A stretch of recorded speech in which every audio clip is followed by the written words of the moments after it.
বাচ্চারা কোথায় যাচ্ছ আজকে? তো চলো ওখানে কি দেখা হচ্ছে আজকে।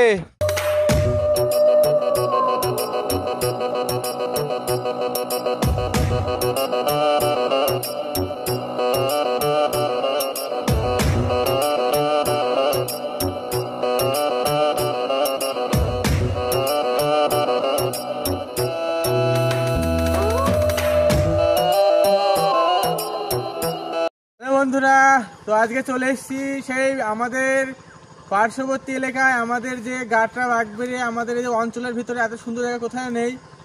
অনেক সুন্দর, খুবই সুন্দর এই বনবিতলা, চারিদিকে প্রকৃতি ঘেরা। আর এই গাছটা না হলেও কমসে কম 20 বিঘে জমির উপরে আছে। তো বন্ধুরা, তোমরা তো সবাই তালতলা বেলতলা ভাইরাল করছো, আমাদের এই বনবিতলায় আসো। তো আমার সাথে দেখো অনেক বাচ্চারাও এসছে। তো বাচ্চারা বনবিতলা কেমন? ভালো। তো এখানে ভিডিও বানাতে সবাই আসে বন্ধুরা, এখানে ভিডিও খুব ভালো হয়। এখানে ভিডিও খুব ভালো হয়। এখানে ভিডিও খুব ভালো হয়। আমরা করতে এসেছি। তোমরা বলবে। তো বন্ধুরা, তোমরা সবাই আসো, এসে দেখে দাও আমাদের সেই বনবিতলা, কত সুন্দর বনবিতলা। দেখো বন্ধুরা, তোমাদেরকে ঘুরে ঘুরে দেখাচ্ছি।